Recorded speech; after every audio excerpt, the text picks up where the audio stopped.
voit que la distribution, elle n'est pas identique sur le territoire et surtout qu'elle suit globalement la répartition de la population française en termes de densité. Et surtout aussi, elle se développe autour d'observatoires professionnels, Nice, Marseille, Bordeaux, Paris, Strasbourg, qui ont été des lieux de diffusion de l'astronomie et qui ont donné naissance à une structuration, un tissu de club plus important. Et on retrouve ce tissu et on retrouve cette distribution.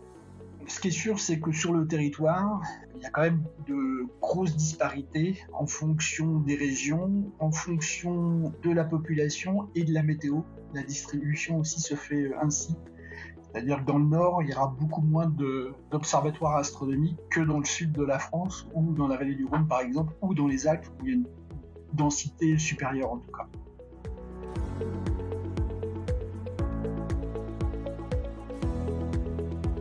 Pour nous, les centres d'astronomie sont des lieux qu'on a, nous, regroupés en stations de nuit. C'est-à-dire l'idée de proposer au public une nuit d'observation, l'accès au ciel de façon permanente et de façon professionnelle. De pouvoir, comme on visiterait un planétarium, comme on visiterait un musée, de pouvoir rentrer dans un lieu où on va vous montrer le ciel tel que vous ne pouvez pas le voir de chez vous. À la fois une qualité d'un ciel astronomiquement intéressant, loin des villes, et avec des instruments qui vous permettent d'observer suffisamment loin ou de voir des objets célestes plus intéressants que uniquement les planètes, quoique déjà voir des planètes c'est déjà pas mal en centre-ville. Donc pour nous c'est vraiment des lieux assez capitaux dans la médiation scientifique. Au-delà des clubs qui ont une pratique autour des nuits des étoiles d'hiver ou d'été et des opérations que l'on mène assez régulièrement, l'idée est de pouvoir proposer une progression au public et donc du coup de leur proposer des lieux d'observation au même titre que les planétariums, sauf que c'est des lieux où on observe le réel et on n'observe plus uniquement un dôme éclairé ou rétro-éclairé.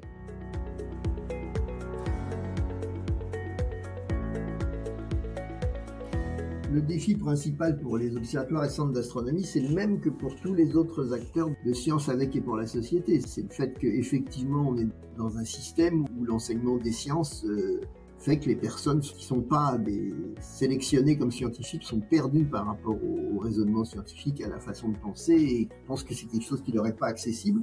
Et heureusement, l'astronomie, elle a deux avantages. Elle est moins présente à l'école, elle est donc moins marquée par l'empreinte scolaire. Et puis la deuxième chose, c'est qu'effectivement, elle est aussi une part de rêve à part entière.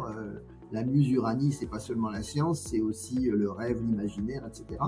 Et après, elle a quand même un énorme défi qui la plombe, c'est le problème de la protection du ciel nocturne et de la pollution lumineuse. Mais si on arrive à comprendre qu'il faut vraiment conserver ce patrimoine de l'humanité, alors le défi c'est le même que les autres.